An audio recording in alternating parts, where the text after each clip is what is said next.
Here's what you can look forward to on this episode of The Nice Guys on Business.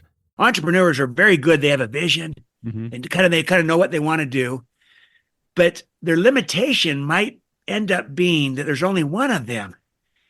How are they going to bring the people along with them and empower them so that they're not limited by just their own limitations of how far they can go? There's only one place they can be at a time. What if instead they could truly empower their team, trust their team, inspire their team, grow their team so that they can become a complement to the great, visionary thinking of the founder and the entrepreneur. And so I think trust and inspire is such a better way to lead.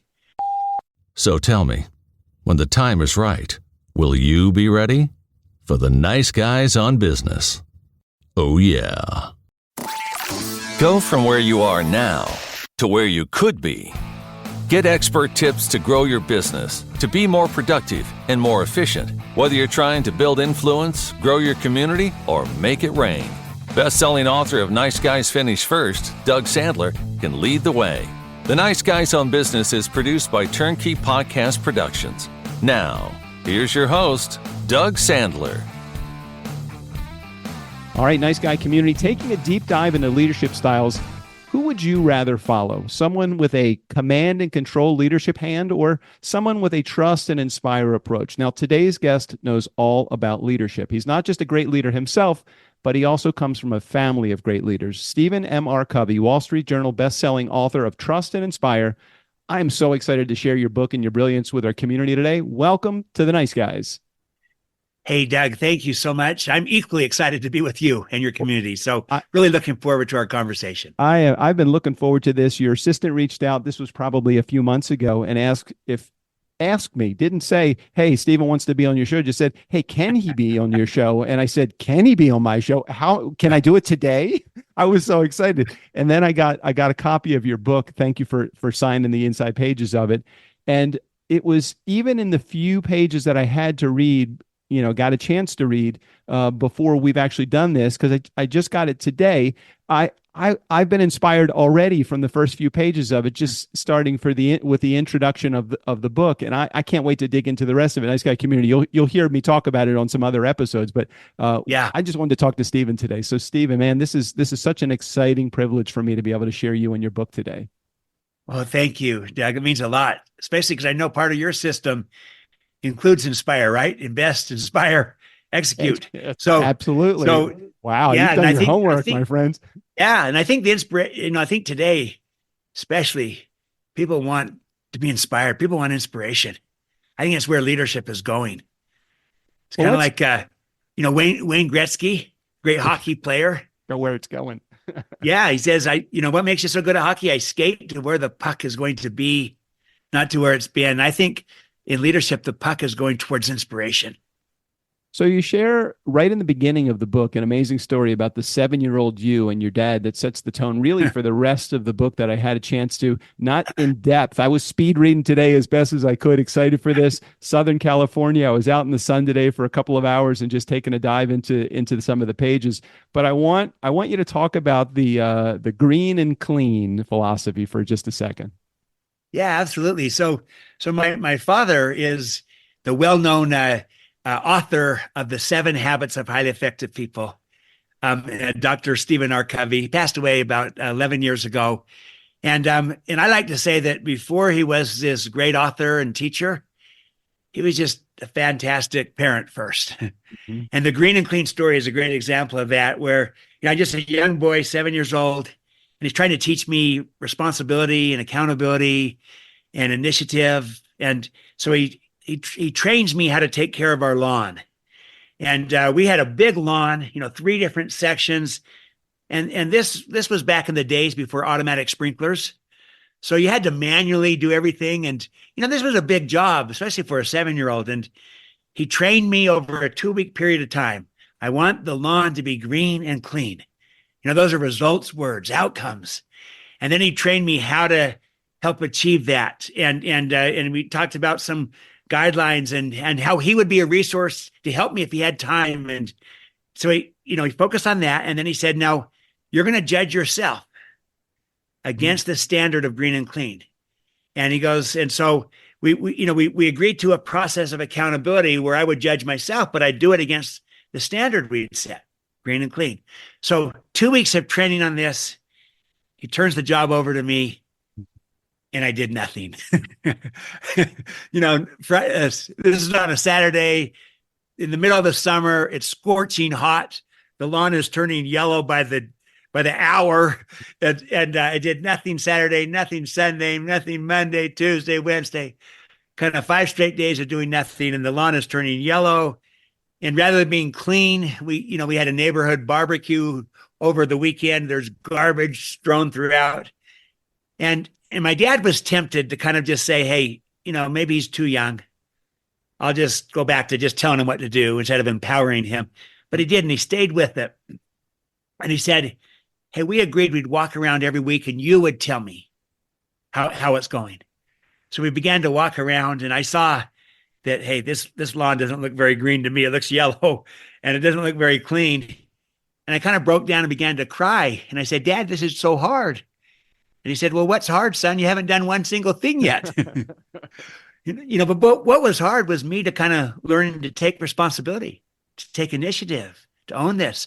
So I said, well, Dad, will you help me? He said, what was our agreement?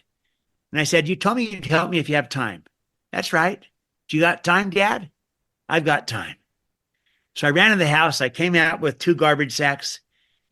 I gave him one. I took one. And then I started to instruct him. Dad, would you go over there and pick up that garbage next to the barbecue? Because it makes me kind of want to vomit. And he says, hey, I'll do whatever you want. I'm your helper. It was at that moment, Doug, that I realized this is my job.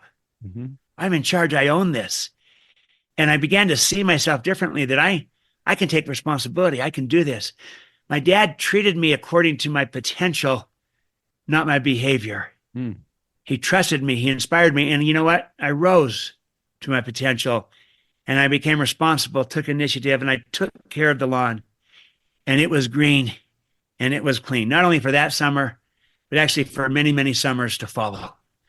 Well, and so I use that as a great illustration of the kind of leadership that really works today. It worked then. It works now. It worked with a 7-year-old. I think it works with a 27-year-old or a 47-year-old. Sure. That people want to be trusted. They want to be inspired. And when they are, they tend to rise to the occasion. They perform better. That you can unleash the potential, the greatness inside of people. My father did it in me. And it became kind of a high watermark of what's possible, a better way to lead. And really, as I wrote this book, I kind of went all the way back to that story of my father with me as a 7-year-old boy saying, isn't this the kind of leadership that we all want? Someone who believes in us, someone who empowers us, someone who inspires us, someone who gives us an opportunity, that treats us according to our potential, not just our behavior, and ultimately unleashes us. And that became kind of just a mindset of a better way to lead. Simple, but not easy, and something we can all get good at and do today. So that's the throwback to really what I learned from my dad as a 7-year-old boy. I so appreciate you sharing the story, and it's so great to hear it come from you in exchange or in comparison to what was in the book. I could read the words, but I couldn't get quite the inspiration that you provide as the guy speaking. And I can imagine that in a keynote speech is an amazing presentation to an audience of hundreds or thousands. I want to contrast that to the command and control leadership style that's out there. What could he have done, as we all have done probably as fathers? I know I have 2 kids, 27 and 30, and I think about how I have raised them, and oftentimes it was me leading that command and control perspective. But maybe can you share a little bit about what that perspective looks like? Yeah, it's kind of the traditional approach. And in this case, it would have been kind of giving up on me early, thinking, hey, he's just too young to be empowered, to take responsibility. So I'll just tell him what to do. Hey, go over there and turn on the sprinklers, do this, do that. And you know what? Command and control would have produced an immediate outcome. I would have done it right away, but I wouldn't have grown in initiative and taken responsibility. So he might have told me what to do and I would just do it, but I'd never maybe feel like I owned the job. It's his job, and I'm just doing what he's telling me to do. And if it works, okay, he gets the credit. If it doesn't work, he takes the blame because you're telling me what to do. And, and so command and control is kind of the catchphrase I use for traditional leadership, more top down, hierarchical, kind of barking out the orders. And it's very easy to go there as a parent because we know more than our kids, right? And we want to kind of just tell them what to do. But we maybe get an immediate result, but we're not growing the person. And we're not as creative, not as innovative. Maybe they would come up with ideas better than what we did, and what we would say. And so that's the idea I call command and control, and I contrast that to what my father did. I call trust and inspire. And that's a little simple story, taking care of the lawn. But I think that the principles behind it apply in business as an entrepreneur and growing a business, because do you kind of tell people what to do? And entrepreneurs are very good. They have a vision and they kind of know what they want to do. But their limitation might end up being that there's only one of them. How are they going to bring the people along with them and empower them so that they're not limited by just their own limitations of how far they can go? There's only one place they can be at a time. What if instead they could truly empower their team, trust their team, inspire their team, grow their team so that they can become a complement to the great, visionary thinking of the founder and the entrepreneur. And so I think trust and inspire is such a better way to lead. And the research shows that when people feel trusted, they actually will perform better than when they're just kind of told what to do. 3 times better. And they're more innovative, more creative. And they're happier too. So they stay with you longer. What do you say to the leader that's out there that might use the command and control approach to leadership, very much like the person that says, I wrote a book called Nice Guys Finish First, and oftentimes I will get back, but nice could be perceived as a sign of weakness. I don't think that. But the leader that's in the position of inspiring, certainly building trust, there's nothing weak about building trust. Sometimes a leader that is using the trust and inspire approach, do you think they could be perceived as a weak leader because they're just, look, you told your dad what to do. What do you think about the follower that says to the true leader, your dad, the true leader in this particular case, that, look, you walked all over your dad. You told him what to do. You pointed him in that direction. You sent him over there and you did that. What are your comments about that? Yeah, I think it's a great point you're bringing up, Doug, because for many, you might be hearing this saying, that sounds nice, but it sounds pretty weak or soft, or is that really going to work? And is that strong enough leadership? Don't people respond to a strong leader? Well, I like to put it this way, that in a sense, the opposite of command and control is not trust and inspire. In a sense, the opposite of command and control might be what we would call abdicate and abandon. And I think that is soft. That is weak. That, if command and control is kind of excessively hands-on, maybe even micromanagement, abdicate and abandon is excessively hands-off. There's no leadership there, no vision, no direction, no expectations, no accountability. That's soft. That's weak. Trust and inspire is hand in hand. It's we're building an agreement together. And the agreement it wasn't walk over me. It was, no, you got to deliver results, which is the lawn needs to be green and clean. Those are outcomes. It wasn't enough I couldn't paint the lawn green. I had to deliver the outcome, had to deliver the result. And so I think trust and inspire is actually strong without being forceful. A trust and inspire leader can be authoritative without being authoritarian. A trust and inspire leader can be decisive without being unilateral. And a trust and inspire leader can be in charge and have control without being controlling. And so I think it's a third alternative. And I devote a whole chapter on this very point that, what trust and inspire is and what it is not. And what it is, it's a way of leading that gets results, because we've got to get results. We've got to perform. But it gets results in a way that also grows people and builds trust and builds capacity so that we can get results in the future going forward. And what it is not is weak It's not a lack of control. No, you just shift control from me hovering over and micromanaging someone to building an agreement where the control is in the agreement that you've built with expectations and accountability, like my father did with me. Green and clean. Let's walk the yard every week. Tell me how you're doing against green and clean standard. Mm-hmm. So the control just shifted from my dad hovering over me to me being accountable to what we agreed I would get done. And there was a lot of control in that. And then it's also not a lack of expectations, not a lack of accountability. No, that was built into the agreement strongly. And it's not a lack of vision. You can be a visionary, trust and inspire leader. And entrepreneurs, you can keep your vision. That's why you're building a business. Mm-hmm. So I think it's a third alternative, strong without being forceful. What do you think about the environment that is priority driven? There's a company, let's say, that is having some difficulty in revenue generation, and they're going to see their last paycheck unless they get something done right now. Yeah. I understand that Trust and Inspire could potentially work, or absolutely could work, in an environment where you have all the time in the world. But at some point, doesn't a leader need to point and say, I need you to do this, or I need you to take care of that? Isn't there a priority that this leadership style would fall under that would work better than in others? I think so. I think you're right that context does matter. And there's certain situations where we have to just act fast and move fast. And you can still do that and be a trust inspire leader. It's just that the context is saying, you know what, we don't have much time here. And, we've already built a trust inspire leader builds a relationship. Mm-hmm. And then the context might demand that we got to just move fast. So I'm leading out doing that, but it looks and feels different because I built a relationship. People believe that I have their best interest in mind, and the context demands quick, decisive action. It's kind of like I could be a trust inspire parent where I really believe in my kids and I'm trying to help them believe in themselves and unleash their greatness.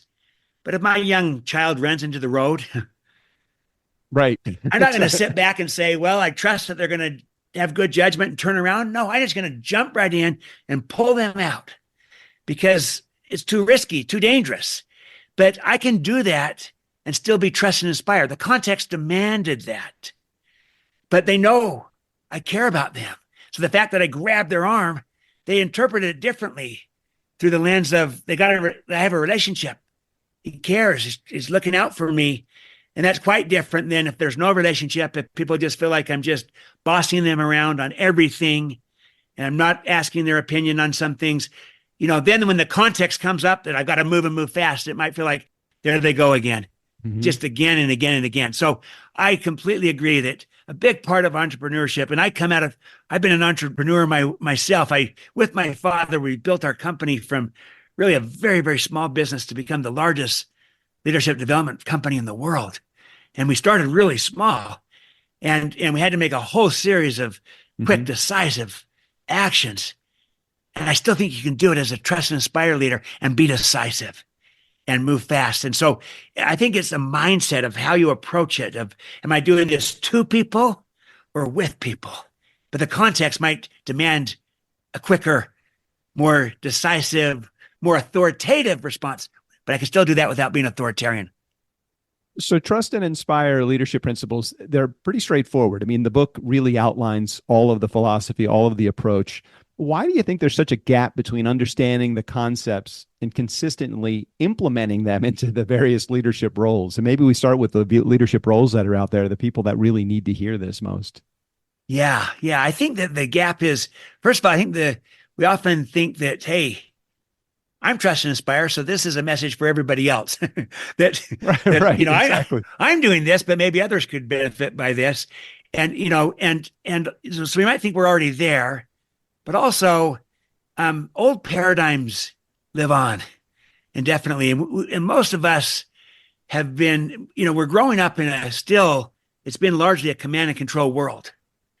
It's all around us. Our research shows that 9 out of 10 organizations are still predominantly command and control.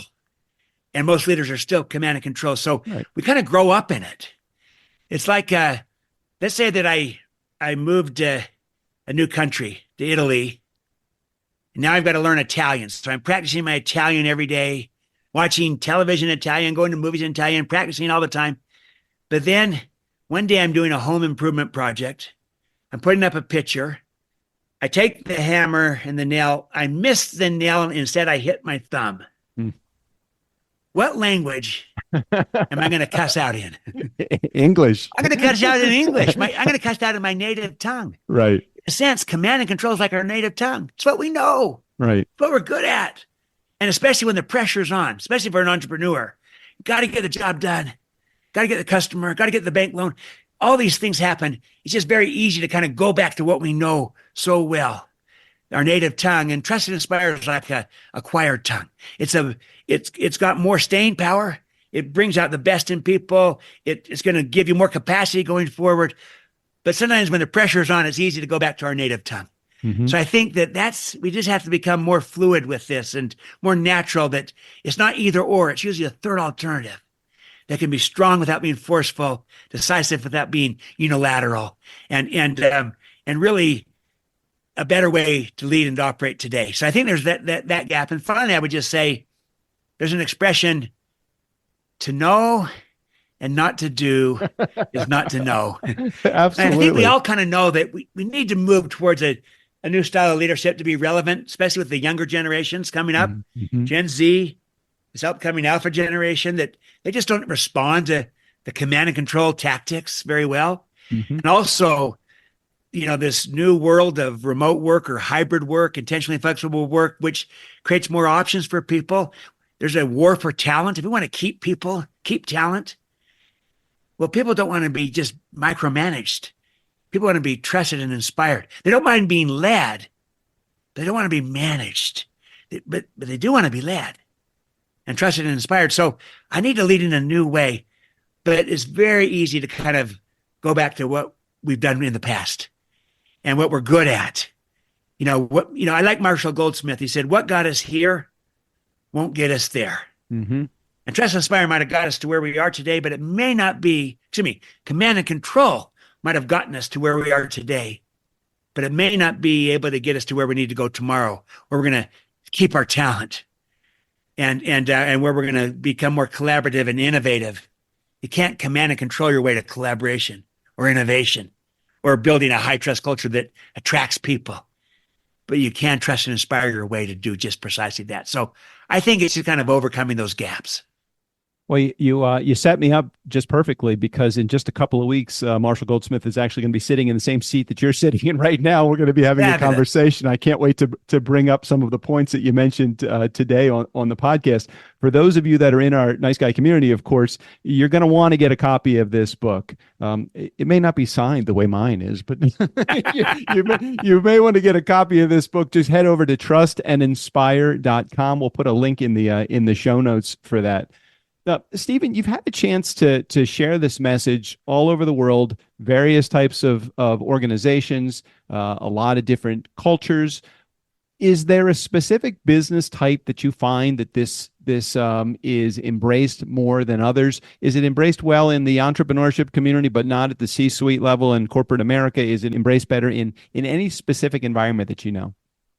Yeah, I think that it's being embraced really across the board because of the fact that we're operating in a new world of work where people have choices and options. And so keeping and attracting talent is vital. Any business where you've got to attract and retain and engage your talent and keep them there is embracing this, because the old way won't do it. Command and control does not attract and retain talent. It doesn't engage it. It certainly doesn't inspire it.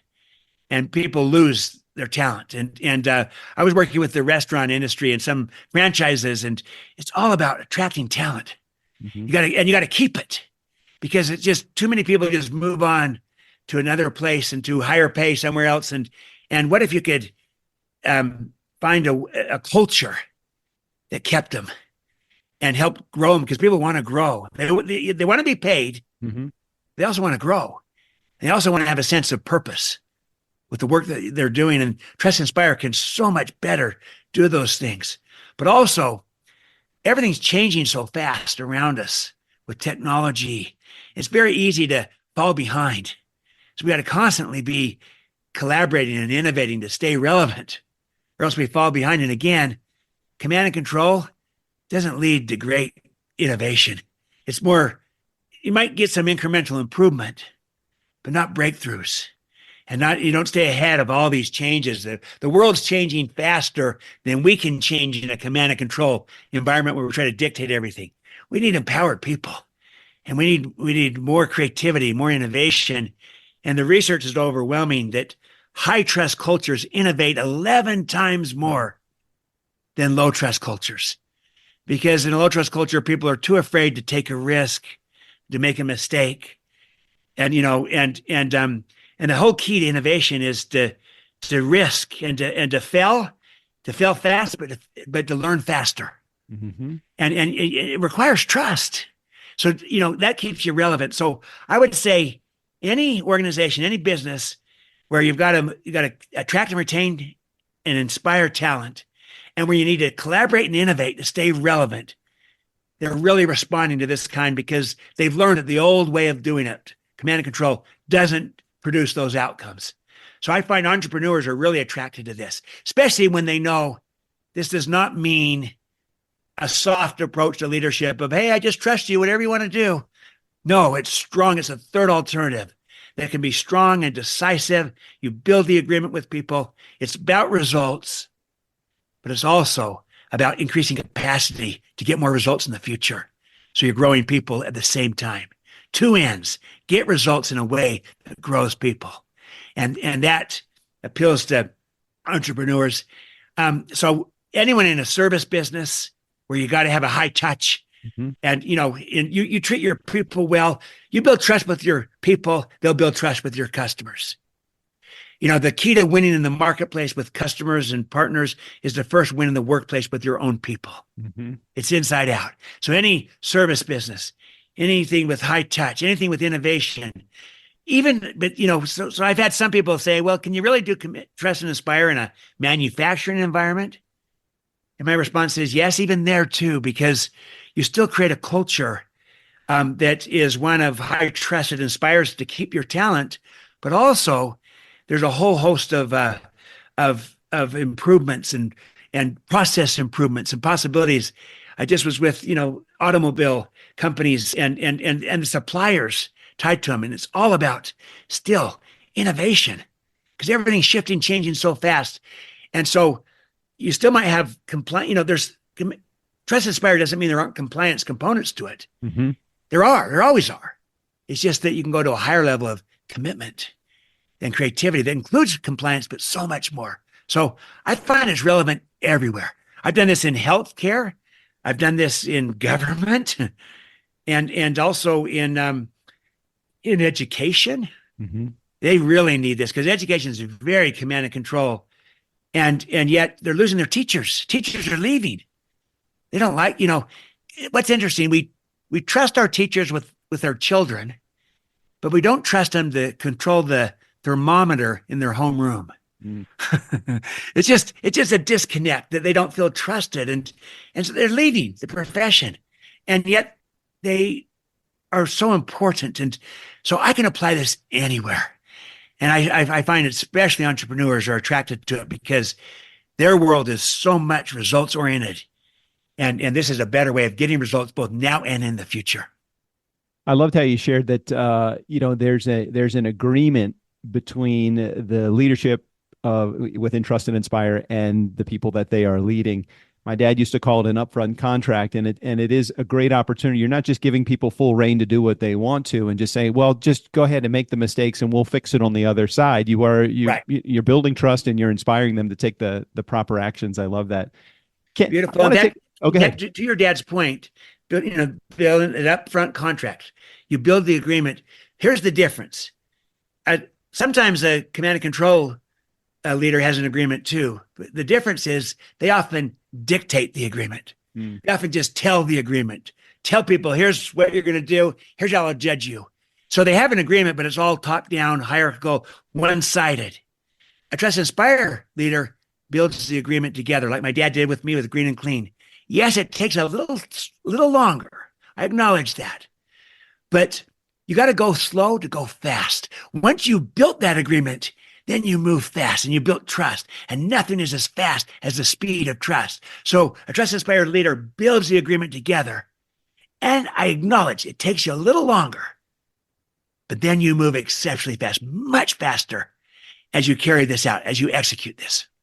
I'm a true believer in slow and steady wins the race. Nothing I've ever done has been quick, but I'll tell you, it's slow and steady. I win more than I lose, and that's the I'm coming out on the upside.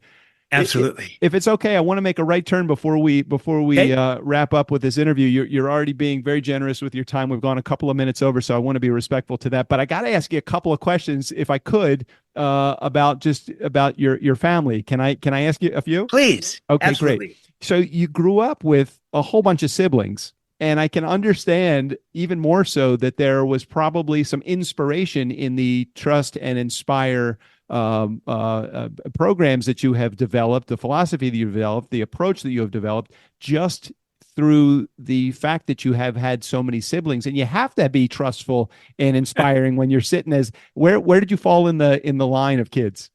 I was the third of 9. I was the oldest son. I had 2 older sisters, and there ended up being 9 of us. So we like to say that we were the first audience for my father's 7 Habits teachings. They started first with us in the home. And, Nice. and we got them one habit at a time before we put them all together. So did anybody else in your family, any of your siblings, did they go into business with you? Have you guys ever worked together as a partnership, or was it you and your dad all the way? I don't know the lineage, how it works. So tell me a little about there's that. some of my siblings have been in this business too. A couple of brothers, actually 3 brothers and a couple of sisters, been involved in different ways, different forms, and it's not today we're a part of a publicly traded company, so it's not a family business, but all the family, not all, but several family members have been involved in this business along the way. I was more intimately involved early on with my father before we became public and that type of thing. But he helped build this, but several others have been involved too. So let's advance the clock 12 months, 24 months, 36 months, wherever you want to go with this, and look at the results that you have gotten from this book. What do you see, or what do you hope to see in that far down the road? Yeah, I hope to see that people have more models and examples of a better way to lead, of this trust and inspire leadership in action, so that people can see, oh, that's what Stephen's talking about. And I've seen some big company examples, like literally how Satya Nadella has completely revitalized Microsoft. That's a big company, but I'll tell you what, he was entrepreneurial, his approach. And when he came in, he was a trust and inspire leader. When he came in, they were losing talent. People were leaving. It's not the cool place to work anymore. And also, they're not innovating anymore. Their culture had become cutthroat competitive. He comes in, he's a trust inspired leader. He modeled the behavior he wanted to see with humility, with courage and empathy. He trusted people. They moved from a managing model to a coaching model, built upon, having a growth mindset for everyone, extending trust. And then he inspired by connecting with people, connecting to purpose, and completely kind of unleashed the greatness of his organization by first unleashing the greatness of his people. And their stock price went from $36 to $388 under him. So massive turnaround. I saw Cheryl Batchelder do this at Popeyes, a franchise model. And where, they'd had all these traditional leaders before, 4 CEOs in 7 years. She comes in, she trusts and inspires. She models, she trusts, she inspires. And again, massive turnaround, and their stock price went from 11 to 79. So, and my point is, you unleash the greatness of the organization when you unleash the greatness of your people. Now, those are kind of bigger examples, although Popeyes is both big and small because it was at the unit level too, the franchise level, but to find examples and models of this in action for, I just today was working with a small company that in their space, they're trying to be trust and inspire and to attract not only talent, but also even the kind of clients that want to aspire to work with them, through a pull strategy instead of a push strategy. Mm-hmm. And so just to show that this can work anywhere. I think it can work in a home, being trust and inspire parents, Sure, in a neighborhood, in a community. And so we need models, and models can become mentors. And so I hope that many of our listeners will be inspired by this and say, this sounds like a better way to lead, to get results in a way that also inspires trust and grows people so we can get more results in the future. And people not only perform better, but they're happier, and we keep them. What's not to like? And so it's now a matter of how do I become that and not lose control, because none of us want to lose control, but maybe shift that control. So that's what I hope we see more of, and where we can find just a lot of examples and models of trust and inspire everywhere. You want to know, by the way, the ultimate, I know we're out of time, but the ultimate manifestation of an entrepreneur on this is, you think back of Muhammad Yunus. He's the founder of Grameen Bank, which means village bank. He won the Nobel Peace Prize, and he's considered the founder of the microcredit movement. Mm-hmm. And so, these are small $50 loans, microcredit loans. He was a professor in Bangladesh. He'd walk out after teaching these lectures and see, he called them living skeletons, people just on the streets, just trying to survive. They're very entrepreneurial, but they were working for other people. They might be taking bamboo and weaving little baskets, mm-hmm. and then some entrepreneur would sell them. But these people doing the work were only being paid a few cents and barely surviving. And he would talk with them, and they were very entrepreneurial. And he'd say, why don't you make your own baskets and sell them yourself? Then you can make a lot more money. They said, we'd like to, but we have no money to buy the bamboo to weave the baskets. Well, why don't you go to a bank? We've tried, but the bank won't loan us any money because we have no collateral. He said, what if I became your bank and loaned you money, not on the basis of collateral, but on the basis of trust? Mm-hmm. And long story made short, he became the banker to the poor, giving these small $50 loans to people. It was not a blind trust. It was a smart trust. They'd have their committees. They were set up from their own people. Can we trust this person? And they set up a payback schedule that would be along the way. So it wasn't a big balloon payment that just killed them at the end. And long story made short is that he literally, through this process of microcredit, lifted tens of millions of people out of poverty. Won the Nobel Peace Prize for this work. It is considered the founder of the microcredit movement, which continues to have this effect. He saw the greatness in people without collateral, and he unleashed that. It's ultimate kind of entrepreneurial activity at the $50 loan level basis that people respond to being trusted. And guess what? His payback rate on these loans was 98%, which is, the average payback for a small business loan is 88%. His is higher with no collateral. So it's the ultimate illustration of kind of trust and inspire at a micro level, in Bangladesh and in lesser developed countries around the world. Unbelievable. Well, I appreciate you sharing not only that story as our final story today, but for writing the book, for being so inspirational on your own, for being such a great guy. I mean, for being a nice guy. I mean, of course, the name of the show, The Nice Guys on Business, you are one of those nice guys on business. And Stephen, I really do appreciate you sharing your inspiration and your message with our community today.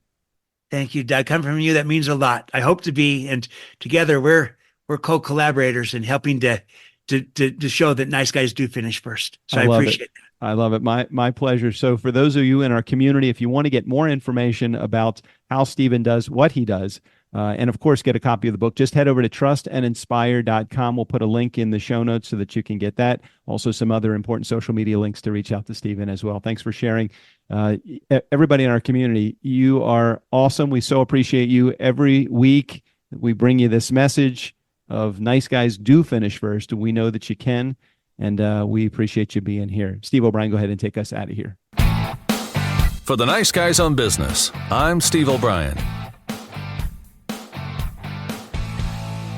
Don't underestimate the power of nice.